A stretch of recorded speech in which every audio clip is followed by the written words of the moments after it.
গণঅভ্যুত্থানের বর্ষপূর্তি উপলক্ষে মাসব্যাপী কর্মসূচির অংশ হিসেবে রবিবার শাহবাগে সমাবেশ করে জাতীয়তাবাদী ছাত্রদল। প্রতিকূল আবহাওয়া উপেক্ষা করেই বেলা ২টার আগেই ছাত্রদল নেতাকর্মীদের পদভারে মুখরিত হয়ে ওঠে শাহবাগ চত্বর ও এর আশপাশের এলাকা।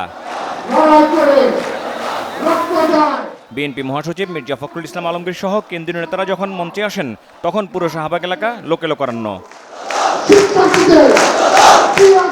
সমাবেশে বিএনপি মহাসচিব মির্জা ফখরুল ইসলাম আলমগীর বলেন, হাসিনার পতনের মধ্য দিয়ে নতুন সূর্য উঠেছে, স্বপ্ন দেখাচ্ছে নতুন করে দেশকে তৈরি করার। তিনি বলেন, দেশের হাল ধরতে হবে ছাত্র তরুণদের। আজকের এই সমাবেশ থেকে আমাদেরকে শপথ নিতে হবে যে আমরা কোনোদিনই আমরা এই ফ্যাসিস্ট হাসিনাকে আর এই দেশে রাজনীতি করার কোনো সুযোগ দিব না।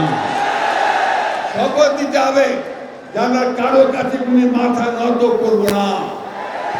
আমরা আমাদের দেশকে আমরা নিজেরাই স্বয়ং সম্পূর্ণ হয়ে গড়ে তুলব।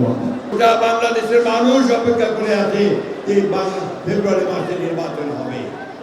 তার আগে গোটা বাংলাদেশের মানুষ অপেক্ষা করে আছে আমাদের নেতা তারেক রহমান সাহেব দেশে ফিরে আসবেন।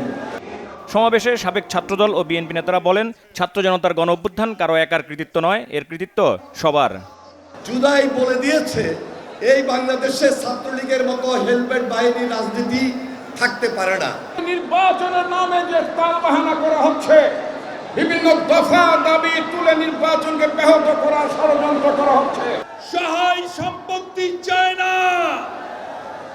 এই ছাত্র ভাইরা অতি দ্রুত জনগণের নির্বাচিত সরকার দেখতে চায়।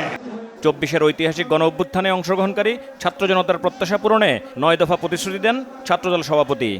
ক্যাম্পাসগুলোতে স্থিতিশীলতা রক্ষা এবং জুলাই আগস্টের গণঅভ্যুত্থানের এই চেতনাকে বুকে ধারণ করে আমরা ক্যাম্পাসগুলোতে শত উস্কানি, শত ষড়যন্ত্র, শত মততন্ত্রকে আমরা মোকাবেলা করে চলেছি। সত্যিকার গণতান্ত্রিক বাংলাদেশ গঠনে মত প্রকাশের স্বাধীনতা, মানবাধিকার, ভোটাধিকার ও গণতান্ত্রিক প্রতিষ্ঠানের স্বাধীনতা ও সক্রিয়তা নিশ্চিতে ছাত্রদল আপামর ছাত্র জনতাকে নিয়ে নিরন্তর কাজ করে যাবে বলে প্রতিশ্রুতি দেওয়া হয় সমাবেশে। আহমেদ সরওয়ার, বাংলা ভিশন, ঢাকা।